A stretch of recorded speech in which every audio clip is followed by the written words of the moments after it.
নগরের বর্জ্য ব্যবস্থাপনায় দলমত নির্বিশেষে সবাইকে একসাথে কাজ করার আহ্বান জানিয়েছেন স্থানীয় সরকার মন্ত্রী মির্জা ফখরুল ইসলাম আলমগীর। এদিকে নগরীর ৮০% সমস্যা সমাধানে নগর সরকার প্রয়োজন বলে মনে করেন স্থানীয় সরকার প্রতিমন্ত্রী মীর শাহী আলম। নাজিবুর রহমানের রিপোর্ট।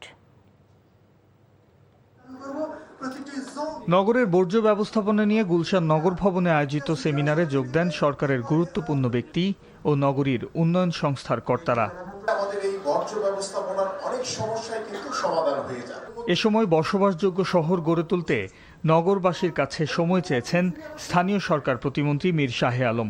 একই সাথে অতিবৃষ্টির কারণে নগরবাসীর ভোগান্তি নিয়েও কথা বলেন তিনি।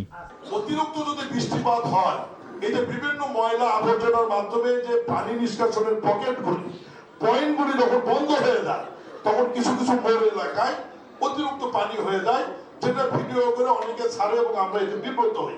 আমরা খেয়াল করেছেন যে টানা গত কয়েকদিন বর্ষায় যেটুকুই কষ্ট হয়েছে, আমার মন্ত্রণালয়ের পক্ষ থেকে, আমি প্রশাসকের পক্ষ থেকে নগরবাসীর কাছে দুঃখ প্রকাশ করছি, ক্ষমা চেয়ে নিচ্ছি। আপনারা ভাই আমাদেরকে একটু সহযোগিতা করবেন। ঢাকার আশপাশের নদী ও জলাধার রক্ষায় সরকার কাজ করছে জানিয়ে মির্জা ফখরুল ইসলাম আলমগীর বলেন, দখল ও দূষণ রোধে জনপ্রতিরোধ গড়ে তুলতে হবে। ফান্ডের প্রবলেম আছে, আমাদের আপনারা সেভাবে কাজগুলোকে এগিয়ে যেতে হবে, কিন্তু আমরা যদি নিয়মটা ঠিক মেনে চলি তাহলে কিন্তু আমরা অনেক দূর এগিয়ে যেতে পারবো। সবাই মিলে চেষ্টা করি, ওই জায়গায় আমরা ওই আওয়ামী লীগ, বিএনপি, জাতীয় পার্টি, জামাত ইসলাম দেখতে চাই না। আমরা এই জায়গায় বাংলাদেশকে দেখতে চাই। আমরা এই দেশে আমি ঢাকার নাগরিক হিসাবে। এ সময় নগরী জলাবদ্ধতা নিরসনে খাল উদ্ধারের পাশাপাশি পরিচ্ছন্ন শহর গড়তে নগরবাসী সহযোগিতা চেয়েছেন উত্তরের প্রশাসক শফিকুল ইসলাম খান।